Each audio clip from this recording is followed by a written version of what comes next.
오늘 우리에게 주시는 하나님의 귀한 말씀 누가복음서 4장 42절에서 44절입니다.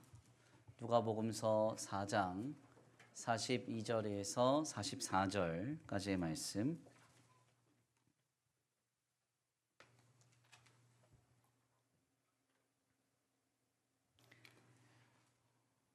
다 찾으신 줄 알고 다 같이 한 목소리로 함께 봉독합니다. 시작.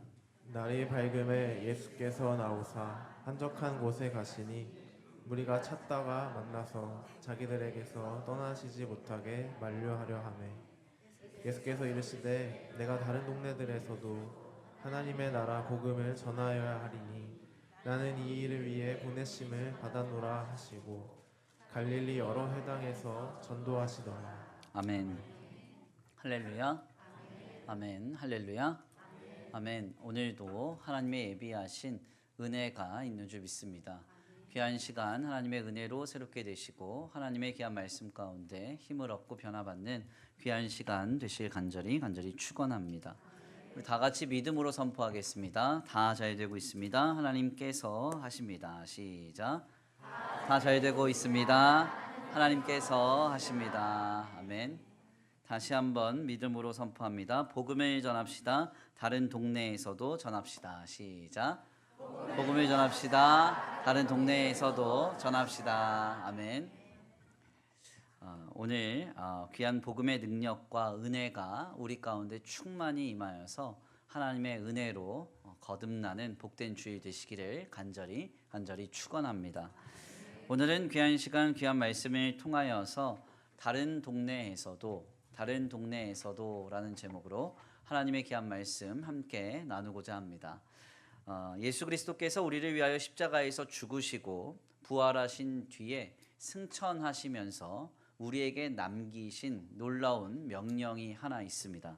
그것은 바로 땅끝까지 복음을 증거하라라고 하셨던 것인데요. 이것은 소위 이제 더 그레이트 커미션이라고 해서 선교학적으로도 우리에게 굉장히 중요한 내용이라고 할 수 있습니다. 오늘날 우리의 교회는 어떤 교회여야 할까요? 또한 우리는 주님의 교회로서 교회된 성도의 인생은 어떻게 세워져 가야 할까요? 오늘 우리는 어떤 특정한 지역에서 머물면서 우리의 삶을 견고하게 하고 편안하게 이뤄가고자 우리의 교회 공동체가 있는 것이 아니고요. 오늘 우리의 인생도 그러한 방향에 서 있는 것이 아니라는 겁니다.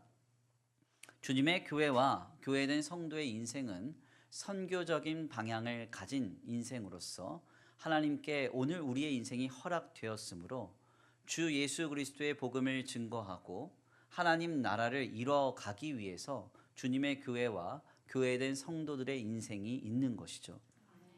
바로 이러한 관점에서 사도행전을 통해 전해지는 초기 초대교회의 모습을 보면 조금 미흡한 점이 발견되게 됩니다. 먼저는 예루살렘이라는 공간적인 측면 안에서만 초대교회가 그들의 공동체를 이루려 함이 나타나게 됩니다.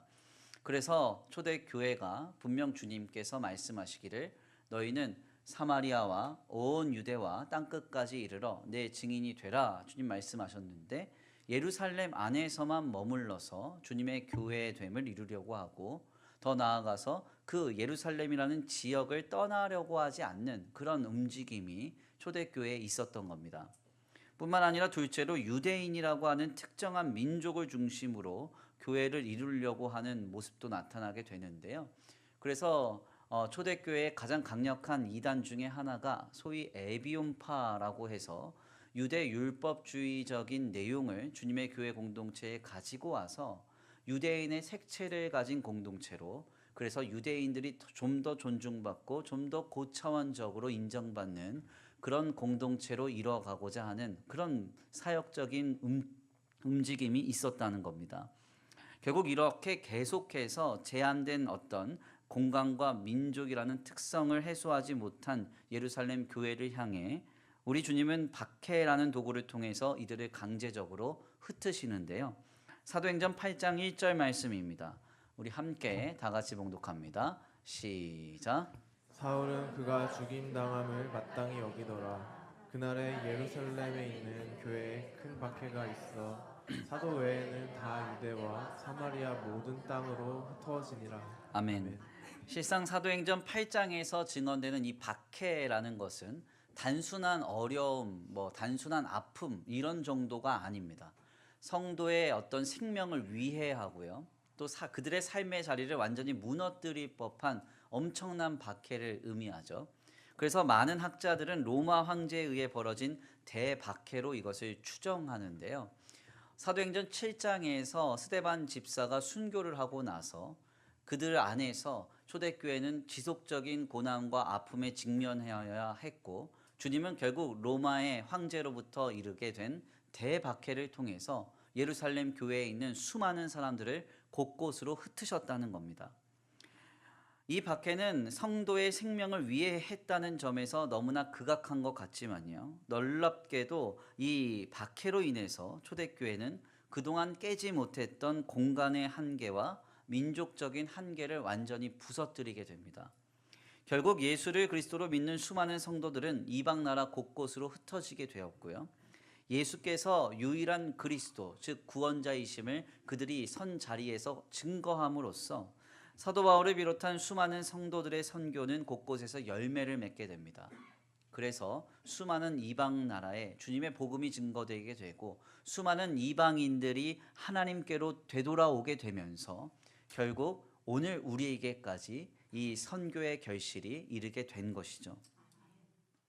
실상 우리는 이러한 일을 자세하게 들여다보면서 초대교회가 흩어지려고 하지 않았던 것, 그리고 자기 민족 중심으로 모이려고 했던 이것이 그때 당시에 어떤 시대적인 착오나 한계였을 것이라고 생각을 합니다.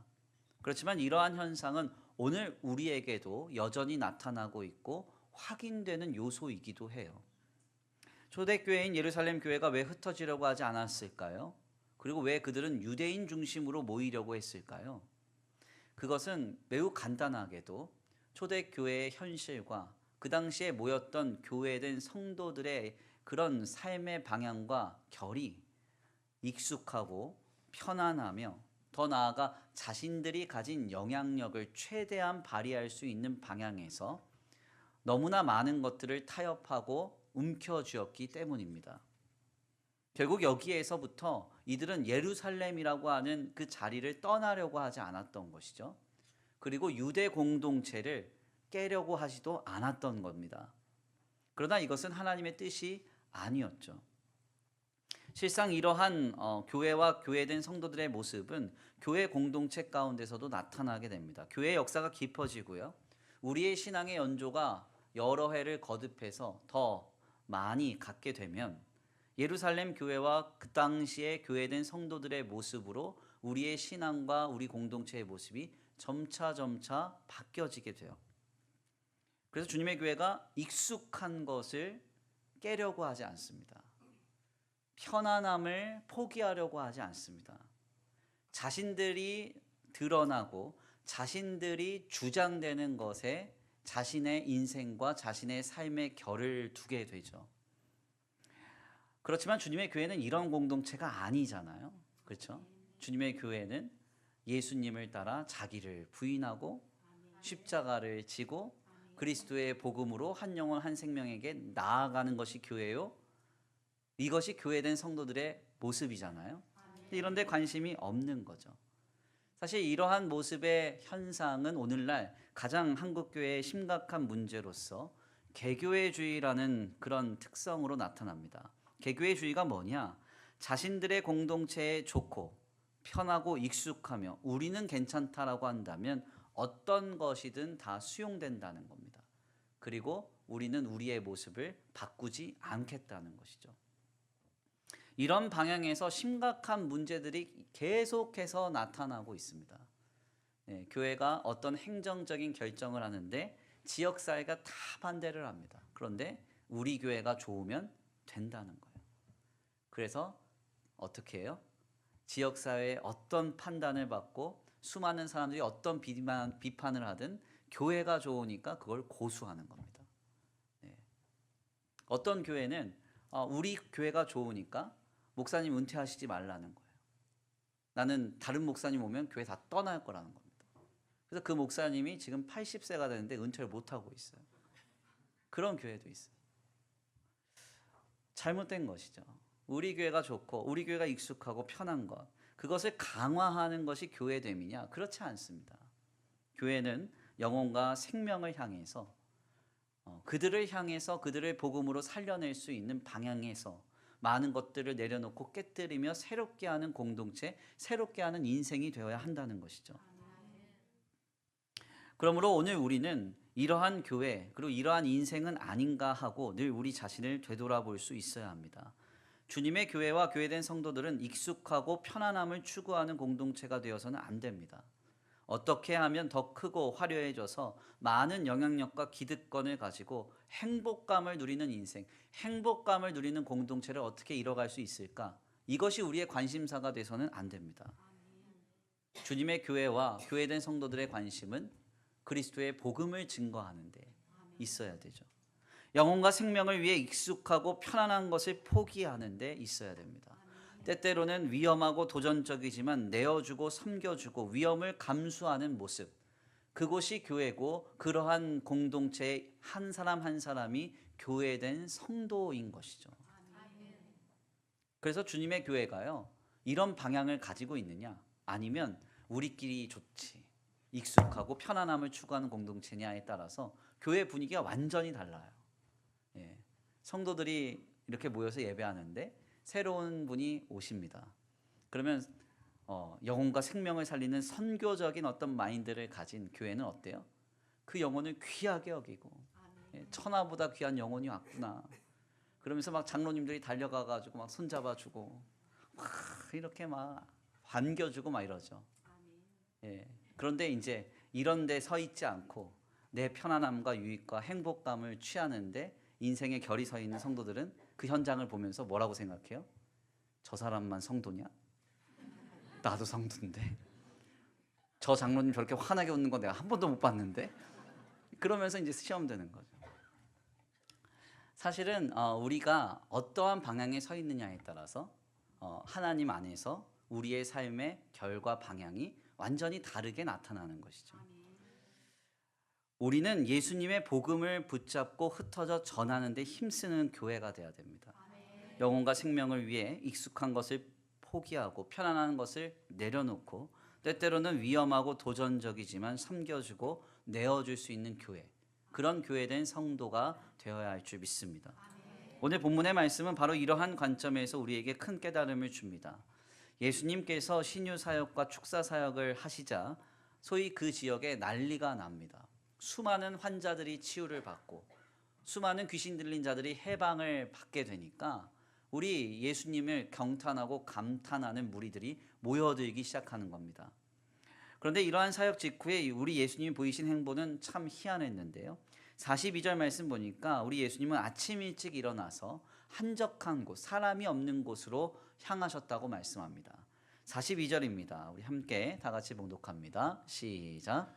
날이 밝음에 예수께서 나오사 한적한 곳에 가시니 무리가 찾다가 만나서 자기들에게서 떠나시지 못하게 만류하려 하매. 아멘. 수많은 사람들이 몰려드는 그 현장에서 경탄을 받고 찬사를 받는 우리 예수님이요, 아침에 일어나셔서는 아무도 없는 곳으로 향하십니다. 그리고 수많은 사람들이 예수님을 붙잡으면서 여기에 조금 더 머물러 달라고 하니까 주님은 그들을 거절하시면서 자신은 다른 동네에 가셔야 된다고 말씀하세요. 사실 이것은 굉장히 상당히 인상적인 표현이고 주님의 말씀이라고 할 수 있습니다. 예수님의 배경과 상황을 좀 고찰해 보면요, 우리 예수님은 이제 3년 동안 공생애를 살아가셔야 됩니다. 그리스도로서, 하나님의 아들로서의 메시아 사역을 감당해야 돼요. 그러려면 조금 편하게 하기 위해서 자신의 어떤 영향력과 자신의 어떤 존재감을 부각시켜서 그걸 강화시켜서 충분히 많은 사람들을 힘입어 이 사역을 하시면 편하지 않겠습니까? 네. 무슨 말인지 잘 모르시죠? 네. 그러니까 예수님 당시로 안 돌아가셔서 그래요. 우리는 지금 신분제 사회가 아니거든요. 그 신분제 사회의 그 신분의 벽이라고 하는 것은 너무 두껍고 이건 넘어갈 수가 없는 거예요. 예수님 당시로 돌아가 보세요. 왕이 있습니다. 왕족이 있어요. 귀족이 있습니다. 특별한 어떤 제사장 가문들이 있고 유대 종교 지도자라고 하는 귀족들이 있습니다. 그리고 그 밑에는 돈이 많은 상인들이 있습니다. 그리고 돈도 없고 아무것도 없으면 어떻게 해요? 땅을 빌려다가 농사를 짓는 농부가 되거나 아니면 좀 체력이 있고 힘이라도 있으면 배를 만들어서 수렵과 채집 생활을 하는 어부 생활을 하거나 이렇게 하는 겁니다. 이것도 저것도 안 되면 본인의 손재주를 살려서 목수가 되거나 가죽공예를 하거나 천막을 깃거나 이렇게 해야 되는 거예요. 우리 예수님은 어디에 계셔요? 최아래, 네, 가장 신분의 최하, 아주 밑에 계층이신 거예요. 그러니까 사실상 우리 예수님이 그리스도로서 하나님의 아들로서 담대하게 쉽게 편안하게 사역하시려고 한다면 지금 이곳에 난리가 났잖아요. 가버나움에. 그러니까 여기서 사람들을 잔뜩 모아놔다가 그 세력을 막 키워가지고 자기의 존재감을 부각시켜가지고 남은 한 3년여 동안 사역을 하시면 얼마나 편하겠습니까? 그런데 우리 예수님은 이렇게 하시지 않았다는 거예요. 주님은 다른 동네에서도 하나님의 복음을 증거해야 된다고 말씀하시면서 자신을 붙잡는 무리들을 거절하십니다. 43절 말씀입니다. 43절 시작. 주께서 이르시되 내가 다른 동네들에서도 하나님의 나라 복음을 전하여야 하리니 나는 이 일을 위해 인내심을 받았노라 하시고. 아멘. 우리가 이 내용을 읽어보면 예수님의 배경을 삼아서 이 본문을 들으면 너무 큰 은혜가 되죠. 왜 그렇습니까? 우리 예수님은 지금 어디에 관심과 그분의 인생의 초점이 있는지를 명확하게 밝히시는 겁니다. 인간적인 생각에는 신유와 축사 사역이 일어난 자리가 가장 안락하고 편하며 앞으로의 미래를 준비할 수 있는 자리입니다. 익숙하고 편안해서 자신의 기득권, 영향력을 충분히 과시할 수 있는 자리입니다. 그런데 우리 예수님은 여기에 전혀 관심이 없으셨다는 거예요. 우리가 4장 중반부 말씀을 통해서 나눴잖아요. 예수님이 말씀을 증거하니까 사람들이 그 말씀을 못 받아들이고 예수님을 낭떠러지에 떨어뜨려 죽이려고 했습니다. 이런 일까지 경험했다고 하면 이제 나도 힘 좀 가져보자. 그러지 않겠어요? 예. 저도 가끔 그런 생각 하거든요. 예. 가끔 이제 교회에 이렇게 가서 이제 노예 이런 데 가서 사역을 하면요. 이제 우리 목사님들이 나이가 어리잖아요. 예. 그러니까 목회자 후보생들부터 해서 다 저한테 반말해요. 다 반말해요. 그러다가 이제 나중에 이제 딱 알고 아, 이 고시위원이구나. 뭐구나 알고서는 그제서야 이제 존댓말하고 여러 번 경험합니다. 이런 거 여러 번. 그럼 제 생각에 이제 뭐 의리의리한 이제 교회를 해서 뭐 의리의리한 차를 타고 다녀가지고 이 사람들 코를 납작하게 해줘야 되겠다는 생각이 한두 번씩 들고는 해요. 네, 한두 번씩. 네, 그건 사람이라서. 네. 근데 우리 예수님은 이런 생각조차 없으신 거예요. 바로 떠나세요. 왜? 주님의 관심은 단 한 사람이라도 하나님의 복음을 더 듣게 하시는 데만 관심이 있는 거예요. 예수님의 삶의 목적은 자신이 얼마나 크고 화려해서 많은 사람들한테 영광스럽게 나타나느냐, 여기에 관심 없어요. 내 사역이 얼마나 더 편안해지고 익숙해지며 안락해지느냐, 여기 관심 없으십니다. 우리 예수님은 자기를 희생해서 우리를 위해 단 한 명이라도 그리스도의 복음을 듣고 주께로 돌아와 영원한 생명 얻기를, 여기에만 관심이 있으신다는 것이죠. 이는 오늘 우리에게도 큰 도전이 됩니다. 예수님이 이렇게 살아가셨다고 하면 주님의 교회와 성도들은 어디에 관심을 둬야 되겠습니까? 어디에 관심을 둬야 되겠어요? 우리 신자된 우리의 인생의 목적, 방향, 삶의 결이 내 삶이 얼마나 편안해질 수 있느냐, 늘 익숙한 삶에서 행복감을 누리고 얼마나 안락하고 나 자신이 많은 이들에게 인정받고 존중받으며 드러낼 수 있는 삶을 얼마나 내가 이룰 수 있느냐, 여기에 관심을 갖고 있다면 주님의 제자가 아닙니다. 주님의 성도가 아닌 거죠. 주님의 교회가 아닌 거예요.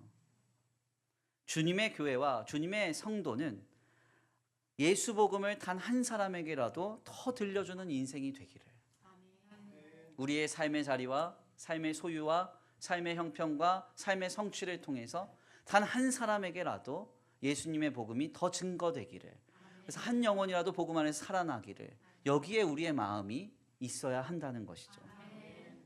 안락함과 평안함 그리고 익숙함을 추구한다는 것은 나 중심의 신앙입니다.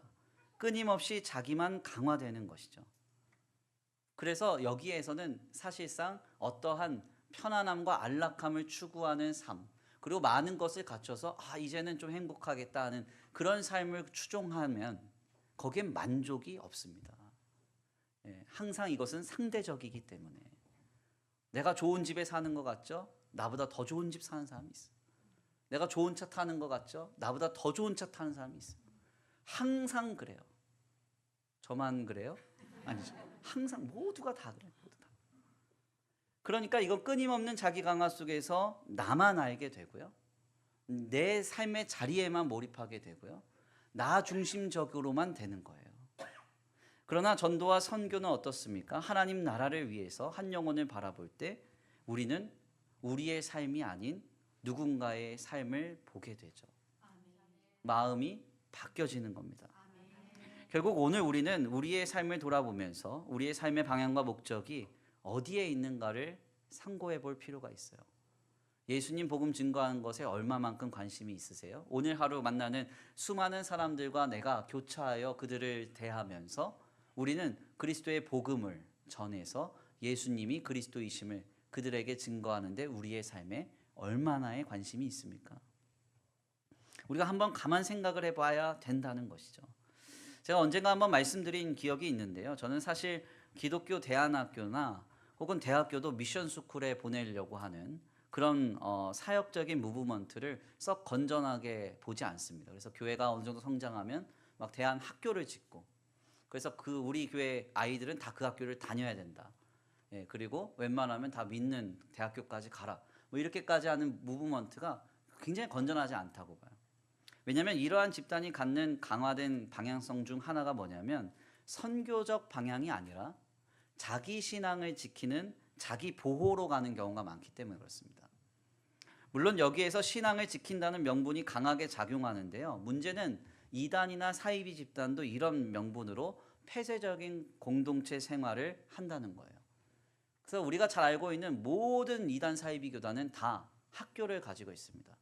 그래서 그 학교를 아이들이 무조건 가야 돼요. 그 학교를 다녀야 돼요. 그렇게 하는 거죠. 폐쇄적으로 못 나가게 하는 거예요. 나가면 신앙이 훼손된다고 가르쳐요. 가만 생각해 보면 건전한 신앙 안에서 하나님이 오늘 우리의 인생을 허락하셨고 주님의 교회를 두실 때 어디에 두십니까? 어디에 살아가게 하세요?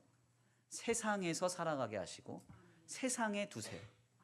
그러니까 주님의 교회와 성도들은 세상을 경험하면서 세상 속에서 섬기고 부대끼면서 어떻게 하면 복음을 증거하고 하나님 나라를 이룰까를 늘 도전하는 존재들, 공동체여야 한다는 것이죠. 그런데 이제 이 대안학교나 기독교의 폐쇄적인 공동체 안에서 자란 친구들은 이런 데 별로 관심이 없습니다. 자기 신앙 지키는 데 관심이 있어요. 자기 신앙. 자기 하나 바로 서는 데만 관심이 있어요. 결국 이기적이고 자기만 아는 그리스도인, 자기들만 좋아하는 우리끼리만 좋은 공동체를 이루게 되는 것이죠. 이것은 결코 바람직하지 않습니다. 그렇지 않아요. 이렇게 사시면 안 됩니다. 전도를 나가서 누군가를 전해야 되겠다. 누군가를 만나서 저 사람한테 복음을 증거해 봐야 되겠다. 내가 오늘 신앙 때문에 힘드네, 어렵네. 믿음 생활하기가 좀 버겁네. 이렇게 우리가 우리의 삶을 영위하는 것이 정상적이고 아름다운 겁니다. 제가 사실 이런 생각을 굳히게 된 결정적인 계기는 군대에서 때문인데요. 제가 군종 전문화 관리병으로 2년하고 한 1개월 정도 공군에서 복무를 했거든요. 그래서 이제 이여단 본부교회에서 이제 시무를 했는데 그때 아이들을 정말 열심히 전도했습니다. 그래서 노란 딱지라 그러는데 2등병 때부터 병장 때까지 저희가 생활관이 한 27개 있었는데 27개 생활관 다 돌면서 교회 가자고 예수 믿자고 전도를 막 했어요. 그러다가 병장 때 1, 2병이 신고해가지고 종교 탄압으로 걸려가지고 군기교육 때 3일 갔다 왔어요. 군장 메고 연병장 돌고 이 정도 경험은 하셔야지. 예수 믿는다고 하면서 천하지도 않고 전하지 않는데 무슨 하나님 나라가 이루어지고 영혼과 생명이 어떻게 살아날 거예요? 하늘에서 주님의 복음이 들리겠어요? 아니, 우리 입술을 통해서 들려지는 거거든요. 근데 제가 이렇게 전도 사역을 할 때 가장 문제가 됐던 친구들이 누구냐? 기독교 대안학교 출신, 미션 스쿨 출신들, 혹은 미션 대학 다니는 출신들. 너무 문제가 심각해요. 이들은요 전도하려고 하질 않아요. 전도 자체를 안 합니다. 그래서 제가 불러놓고 나중에 혼냈어요. 왜 전도 안 하냐고. 그랬더니 하는 말이 불편해지기 싫대요. 불편해지기. 예. 황당하죠. 근데 참 재미난 사실은요. 근본적으로 신앙은 신앙 자체가 불편한 겁니다. 네. 불편함을 감수하고 예배 때 오셨죠. 네. 놀러 갈 수 있잖아요. 근데 놀러 가면 안 될 것 같은 성령의 감동이 막 찔러가지고 이곳에 앉아 계신 거잖아요. 예. 우리 맘대로 막 이기적으로 살 수 있어요. 그렇지만 신앙 때문에 포기하는 거예요. 코람돼요. 하나님 앞에서 주님 보고 있다는 어떤 인식이 있는 거죠. 화나고 좋으면 술 담배도 하고 싶죠. 예, 하신 분 계실 텐데. 그렇지만 성령을 근심하게 하고 싶지 않아서 우리가 안 하는 거죠. 왜 못 하겠어요? 네. 세상처럼 쾌락적으로 즐길 수 있지만 경건함을 지키죠. 왜? 우리의 삶의 목적이 하나님을 영화롭게 하는 것과 하나님 안에서 영원히 그분을 즐거워하는 것에 있기 때문에 절제하고 포기하고 참는 거예요. 그러니까 신앙이라는 것은 그냥 불편한 겁니다. 그냥 어려운 거예요. 그래서 오죽하면 우리 개신교 신앙을 두고 프로테스탄티즘, 프로테스탄트, 저항, 시대의 시류에 저항하고 세속화의 흐름에 저항하고 세상의 소리, 사람의 소리에 저항해서 하나님의 뜻을 세우는 게 우리의 신앙이라는 겁니다. 그렇다면 여기서 좀 더 나아가서요. 전도는 어떻습니까? 전도는. 선교는 어때요? 예, 전도는요. 더 불편한 겁니다. 선교는 더 어려운 거예요. 전도를 해보면요. 이 시대의 인식이 우리에게 경험되거든요. 예, 그러면서 막 한심한 사람으로 취급받기도 하고 손가락질을 당하기도 해요. 근데 전도를 안 하면 이걸 몰라요. 경험을 못 해요. 그래서 전도를 하셔야 됩니다. 네. 그래야 시대 인식이 들어와요. 그러면서 깨닫는 거 뭐냐면 저들이 우리에게 기대가 있구나. 기대가 있으니까 비판을 하는 거예요. 기대 없으면 비판이 없어요. 예. 주일날 중식 드시면서 기대를 많이 하고 드시면 비판할 게 생겨. 오늘 뭐 국물이 별로 맛이 없네. 근데 거의 대부분 제가 보니까 중식 먹고 다 맛있다 그러지 거의 대부분 비판이 없어. 왜 그런가 봤더니 기대가 없어. 기대가 없으니까 그냥 주는 게 감사한 거야. 내가 안 차린 거니까. 기대가 있으면 이게 막 비판이 생긴다고. 비판이. 제가 그 이제 믿지 않는 군대 이제 후임이 있는데 여기 이제 가까운데 출장을 왔대요. 회사. 그래서 돌아오는 길에 저 들린다고. 그 들린다는 말은 뭐냐면 밥 사달라는 거예요.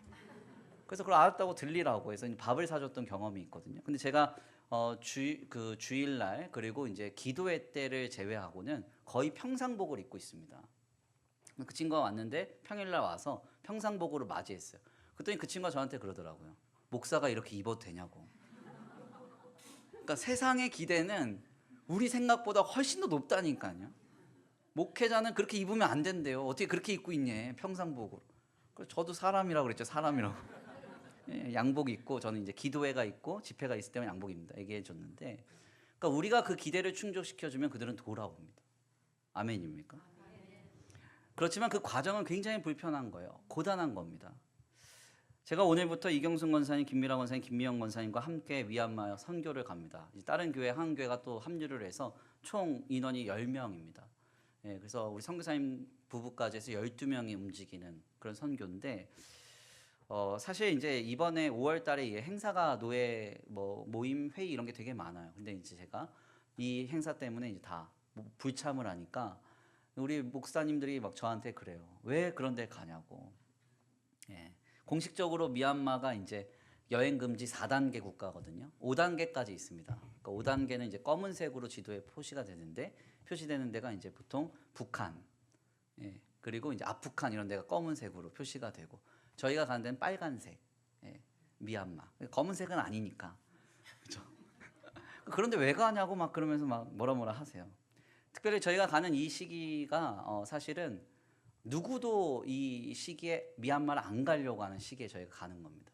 근데 지진이 나기도 했고 선교사님이 좀 고단해하기도 하고, 그리고 이 시기에 가는 게 합당하겠다 결정을 해서 이제 가게 됐는데, 왜냐면 이 시기가 이제 날씨가 양곤 같은 경우는 40도 이상 올라가거든요. 그러니까 이제 힘드니까 사람들이 안 가요. 날씨 좋을 때 가려고 하지. 그런데 이제 중요한 건 뭐냐면 주님이 가라 하시면 가야 되는 거예요. 전도와 선교는 그렇게 하는 겁니다. 저 사람은 내가 하나님, 저 사람은 내가 천국에서 마주하고 싶지 않습니다. 영원히 저 사람을 천국에서 보라고요? 이 사람은 안전하고 딴 사람한테 전할게요. 전도는 그렇게 하는 게 아닙니다.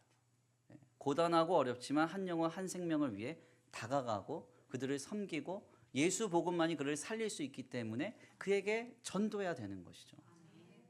우리 교회는 작년 1월 달부터 한 달에 한 번씩 이제 여전도회에서 붕어빵, 호두관자 전도를 합니다. 이 일에 여전도회가 정말 애를 많이 쓰고 있어요. 한 달에 한 번씩 모여서 밥을 먹고 교제를 합니다. 그리고 얼마나 많이 헌신하시는지 몰라요. 가끔 오셔가지고 붕어빵만 드시고 가시는 분들이 있는데 준비 절차부터 오시면은 정말 이게 어렵거든요. 많은 일을 하십니다. 놀라운 점은 우리 교회가 구운 붕어빵 그리고 호두과자가 정말 맛있어요. 제 교회라서 그런 게 아니라 진짜 맛있습니다. 왜냐하면 정말 재료를 비싼 걸 씁니다. 좋은 거 드시라고 좋은 거 먹여요. 그런데 이 맛있는 걸 전달해 주는데 안 받는 사람들도 있어요. 전달을 해줘요. 뭐 이거 받고 뭐 돈 내라는 것도 아니고 교회 나와서 돈 내라는 것도 아닌데 예수 복음 증거하려고 우리 권사님들 다가가서 딱 그거 하나 주는데 안 받아요 이러고 가버리면 권사님들 마음에 얼마나 큰 상처가 있는지 몰라요. 쉽지 않은 겁니다. 전도, 선교 쉽지 않은 거예요. 그렇지만 우리는 이 길을 가야 되는 거죠. 왜요? 예수님이 먼저 우리에게 그렇게 행하셨고 주님이 우리에게 위대한 명령을 주셨기 때문입니다. 이것은 교회의 사역뿐 아니라 우리 개개인의 인생의 사역의 현장으로 확장되어 적용되어야 됩니다. 우리의 인생은 내가 얼마나 편안할까? 내가 얼마나 익숙하고 행복감에 젖어 살까? 얼마나 나를 드러내고 많은 사람들이 동경할 법한 인생으로 성취할까? 여기에 우리의 관심이 있어서는 안 됩니다. 이 땅에서 살면 잠깐이잖아요. 종말이라고 하는 것은 개인적 종말이든 역사적 종말이든 개인적 종말은 우리 자신이 하나님 앞에 서는 날을 말합니다. 주님이 오라 하시면 저도 바로 가야 돼요. 역사적 종말은 뭡니까? 주님이 다시 이 땅에 오시는 거예요. 이 둘은 다 신비입니다. 언제 오실지 몰라요. 그런데 성경은 도적같이 올 거라고 그래요. 너희가 예상하지 못할 거라고. 예상하지 못할 때 우리가 주님 앞에 서게 될 거고 예상하지 못할 때 주님이 다시 이 땅에 오실 겁니다.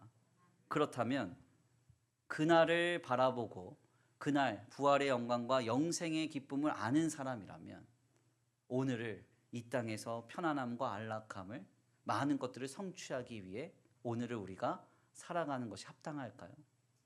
그렇지 않습니다. 주님 다시 오시는 그날, 도적같이 주님을 만나는 그날, 우리는 우리의 입술을 열어 한 명이라도 더 예수 복음 듣고 그가 생명을 얻을 수 있도록 우리의 삶을 세워가야 하는 것이죠. 2015년에 처음 미얀마에 아이들을 데리고 갔을 때 양화진에 방문을 했습니다. 저도 2015년에 처음 미얀마를 간 거예요. 태어나서. 그러니까 좀 겁나더라고요. 그래서 순교 정신을 좀 일깨워야 되겠다 해서 양화진 이제 선교사님들 무덤가에 애들을 데리고 갔습니다.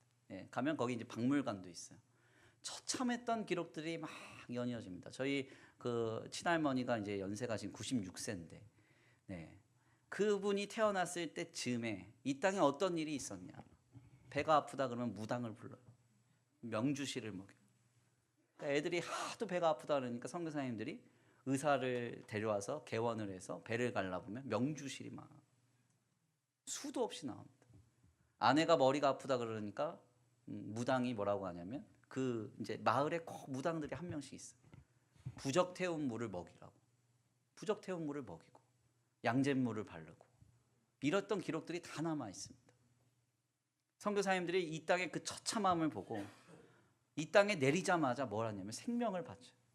내렸는데 막 풍토병에 걸려서 가장 어렸던 아이들부터 죽고 면역성이 약한 아내들이 다 세상을 떠납니다. 그런데 이 땅에 최초의 병원을 누가 세웠어요? 선교사님들이 세우고 학교, 고아원, 여성들을 위한 시설 이것을 세우기 위해서 목숨을 걸고 배를 타고 미국을 수도 없이 왔다 갔다 후원금을 모아서 다 세워놓은 거예요. 그래서 이 땅의 그 처참함이 하나씩 하나씩 해결이 되는 것이죠. 이 과정에서 수많은 선교사님들이 세상을 떠났습니다. 특별히 양화진에 가보면 작은 묘역이 있는데 저기는 이제 어린아이 묘역인데 선교사님들 자녀들이 죽은 묘역을 해놓은 겁니다. 근데 저 묘역은 그나마 이름이 있는 묘역이에요. 저 옆을 가보면 돌무더기 그냥 이렇게 쌓아놨습니다. 이름도 짓기 전에 이름 모를 갓난아이들이 죽었을 때 그거를 그냥 무덤을 만들어 놓은 겁니다. 그 무덤이 수도 없이 많아요. 선교사님들의 기록을 보면 결혼을 여러 번 하셨거든요. 왜 그러냐면 아내들이 자꾸 세상을 떠나니까. 그때 당시에 이제 선교 지침이 선교사님들은 결혼을 하지 않으면 목회를 할 수 없다. 그렇게 해놨어요. 그러다 보니까 선교사님들이 아이를 낳고 결혼을 할 때마다 자녀와 아이들이 계속 세상을 떠납니다. 절망스러운 일들이 수도 없이 이어지지만 선교사님들이 이 땅을 포기하지 않았어요. 어떻게 이런 일을 할 수 있느냐? 예수님이 먼저 그들에게 자신의 살아가심의 모범을 보여주셨기 때문이고, 주님이 위대한 명령으로 그들의 삶을 감동시키셨기 때문입니다. 오늘 우리도 이와 같은 교회, 이와 같은 성도들의 인생을 살아가야 됩니다. 호켄다이크가 한 말처럼 주님의 교회는, 참된 교회는 한 영혼을 위해 모든 것을 내어줄 태세를 갖춘 공동체, 태세를 갖춘 성도의 인생이 되어야 한다는 것이죠. 프란시스 셰퍼의 글을 잠깐 읽어드리겠습니다. 하나님을 미워하는 세상에서 이런 전도의 핍박은 흔한 일이다. 예수님도 전도하시면서 이렇게 가르치셨다. 인자로 인하여 사람들이 너희를 미워하고 멀리하고 욕하고 너희 이름을 악하다 하여 버릴 때에는 너희에게 복이 있도다. 그날에 기뻐하고 뛰놀라. 하늘에서 너희 상이 큼이라. 저희 조상들이 선지자들에게 이와 같이 하였느니라. 우리도 예수를 우리의 주요 구주로 믿게 되면 이런 핍박을 각오해야 할 것이다. 그러나 중단할 수는 없다. 조용하게 조롱을 감수할 것이며 하늘의 상급으로 인하여 오히려 기뻐할 것이다. 우리를 둘러싸고 또 기독교 메시지를 반대하는 타협의 조롱 때문에 전도를 중단할 수 없다. 아멘입니까? 우리는 어떠한 어려움과 박해 속에서도 결코 예수를 증거하는 삶의 방향을 중단하거나 포기할 수 없습니다. 왜냐하면 예수님이 먼저 그렇게 살아가셨기 때문이고, 우리에게 위대한 명령으로 우리의 삶의 방향을 제시하셨기 때문입니다. 저는 오늘 이 주일에 전도의 삶, 선교의 삶을 결단할 수 있게 되기를 간절히 축원합니다. 귀한 말씀의 결론을 맺겠습니다. 우리는 오늘 본문 말씀을 통해 자신을 붙잡는 무리들을 거절하고 굳이 다른 동네로 향하시는 예수님의 모습을 봅니다. 주님은 생명의 위협을 당했던 기억이 있었음에도 불구하고 자신의 모든 기득권, 영향력을 포기하고 다른 동네로 향하십니다. 그러면서 이렇게 말씀하시죠. 43절입니다. 함께 봉독합니다. 시작. 예수께서 이르시되 내가 다른 동네들에서도 하나님의 나라 복음을 전하여야 하리니 나는 이 일을 위해 보내심을 받아노라 하시고. 아멘. 주님의 모든 관심과 초점은 단 한 사람에게라도 더 예수 복음으로 그의 영혼을 살려내는 일이었습니다. 복음 전하는 것이 예수님의 관심사였다는 것이죠. 오늘 우리는 무엇을 위해 살아가고 있나요? 익숙하고 편안한 삶을 구축하기 위해서, 내가 보기에 기득권과 영향력을 충분히 갖춰서 내가 행복하기 위해서 오늘을 살아가고 있다고 한다면 우리는 이 길에서 돌아서야 합니다. 신자된 우리의 삶의 방향과 목적은 여기에 있지 않아요. 오늘 우리의 인생이 허락된 유일한 이유는 그리스도의 복음을 증거하고 예수 복음 안에 있는 영원한 생명으로 한 영혼 한 생명 살리라고 오늘을 허락하신 겁니다. 그래서 제가 어린 시절에는 목사님들이 그랬어요. 사명이 있다면 죽지 않는다. 아멘입니까? 미얀마 가는 마당에 이런 얘기해서 죄송하긴 한데 아무 일은 없겠지만 사명이 있다면 죽지 않는다고. 우리의 사명만 굳건하면 하나님 안에서 우리의 인생은 세워져 가는 거죠. 불편함과 어려움을 감수하고 영혼과 생명에게 복음을 증거하는 일, 오직 예수님의 복음만이 영혼과 생명에게 생명의 역사를 허락할 수 있기 때문에, 구원을 허락하기 때문에 그 복음을 들려주는 그 일에 우리가 매진할 수 있게 되기를 간절히 축원합니다. 우리 이 시간 귀한 말씀 붙잡고 함께 기도하겠는데요. 예수 복음을 전하기 위해 편안함과 안락함을 포기하고 선교의 도구로서 한 영혼 한 생명을 주님께로 인도하는 데 들어 쓰임 받는 참된 교회, 참된 성도가 되게 하여 주옵소서. 우리 다 같이 결단하시면서 힘차게 박수치며 가서 제자 삼으라 우리 찬양하겠습니다.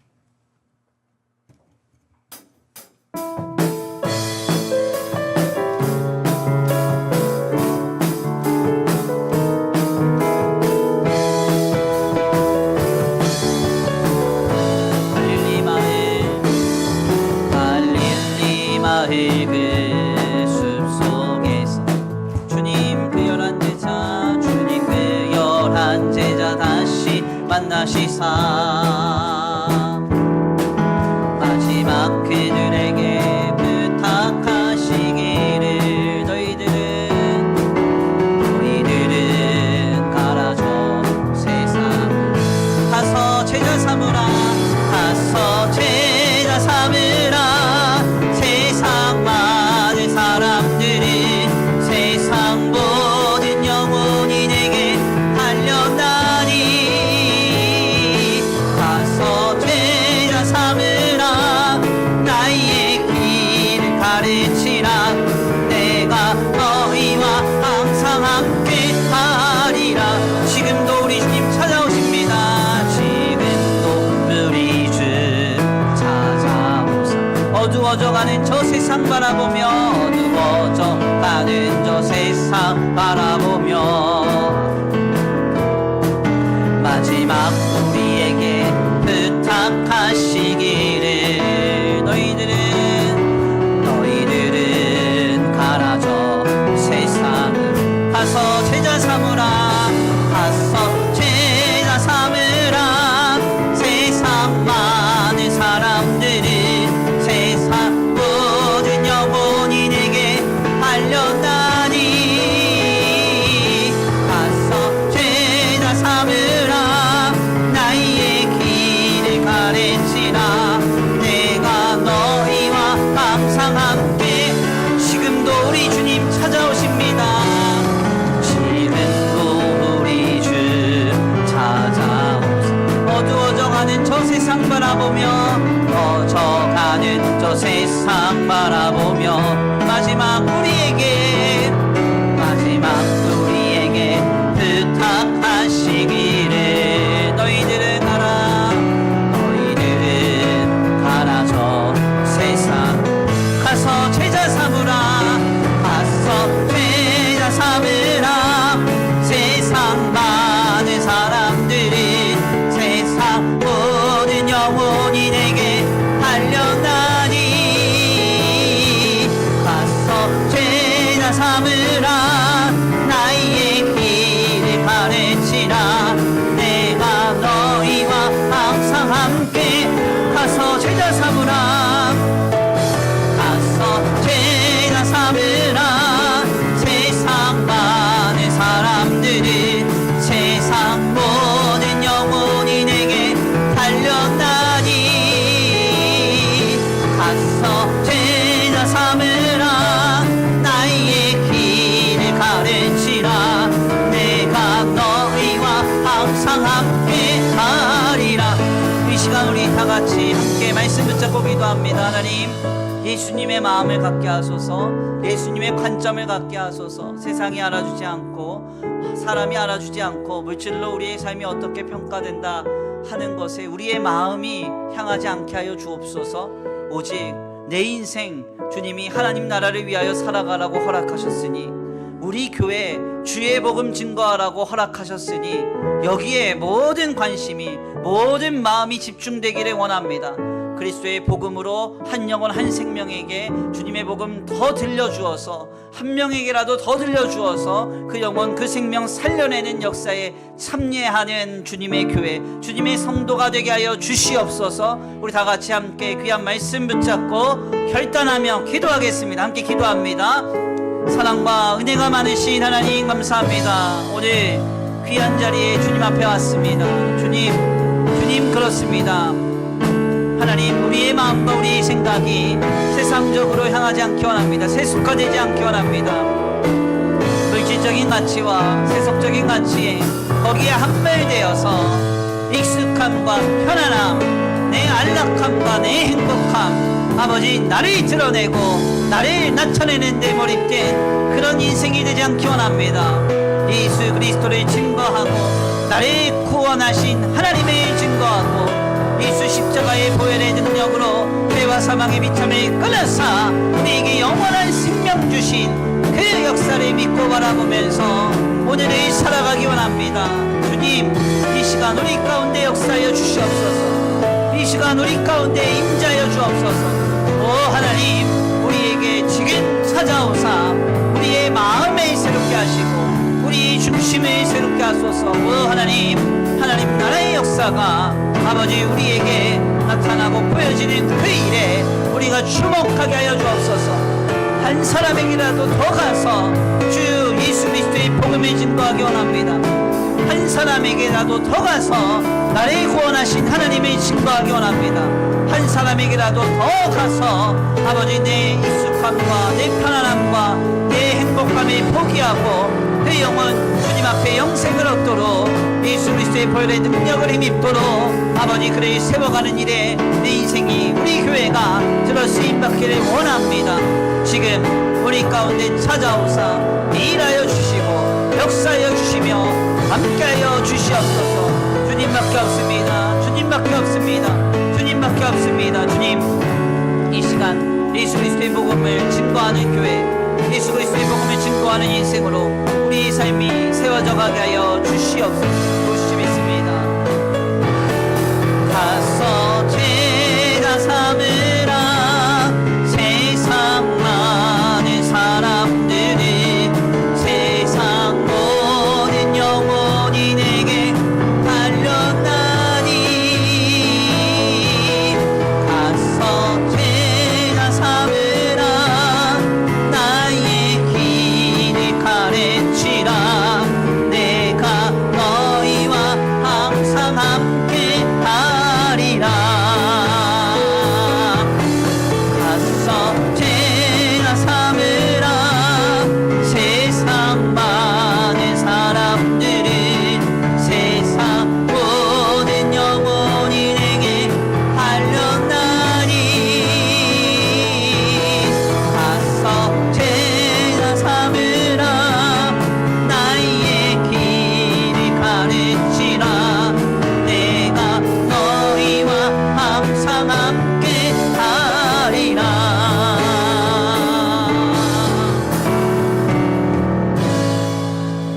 하나님 감사합니다. 오늘 귀한 자리로 주님 인도하여 주셔서 주님이 자신을 향한 경탄과 찬사의 자리를 속히 떠나 다른 동네로 향하시는 모습을 통하여 주님의 마음과 삶의 초점이 어디에 있었는지 우리로 하여금 깨닫게 하시니 감사합니다. 주님, 우리도 예수님의 모습을 본받아 예수님의 마음을 본받아 그리스도 예수의 복음으로 한 영혼 한 생명 살려내는데 우리의 마음과 초점이 향하여지기를 원합니다. 내 안락함과 내 행복함, 내 편안함과 그리고 나를 드러내고 나를 나타내려고 하는 이 시대의 시류 속에서 믿음을 가지고 담대하게 저항하게 하여 주시옵시고 우리의 인생이 예수 그리스도의 복음을 통한 하나님 나라를 위해 오늘을 허락받은 줄 믿사오니 그러한 인생의 분명한 기치를 깨닫고 우리의 삶을 바르게 세워갈 수 있도록 주님 역사하여 주시옵소서. 오늘 귀한 주일 예배하고 돌아갑니다. 돌아가는 발걸음 복내려 주시옵시되 주님 이들의 삶의 자리 가운데 함께하여 주사 보호하시고 인도하여 주셔서 그 어떤 악한 것도 영과 육과 혼에 틈타지 않는 복된 한 주간 되게 하여 주시옵소서. 이들이 살아가는 발걸음이 복음 들고 선 삶의 발걸음이 되게 하시고 이들이 어디에 있든지 우리 성도들을 통하여서 한 영혼 한 생명이 주님을 알아가고 예수의 복음을 듣고 주께로 돌아오는 역사가 충만하게 결실하는 복된 한 주간 되게 하여 주시옵소서. 이 시간 주님 앞에 귀한 예물 올려드립니다. 이 예물이 쓰여지는 곳곳마다 영혼과 생명이 살아나게 하시고 하나님의 나라와 주님의 복음을 위하여 쓰임받는 거룩한 예물 되게 하여 주시옵시되 드려진 손길 위에 복의 복을 더하사 하늘의 신령한 복과 땅의 기름진 복으로 차고 흔들어 넘치도록 주님 채워 주시옵소서.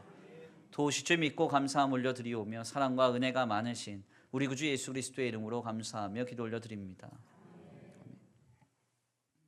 이제는 우리 주 예수 그리스도의 은혜와 성부 하나님의 극진하신 사랑하심과 성령 하나님의 내주 교통하심이 오늘 귀한 말씀 가운데 깨닫고 선교의 삶, 전도의 길을 도전받아 결단하는 모든 성도들 머리머리 위에 이제로부터 영원토록 함께 있을지어다.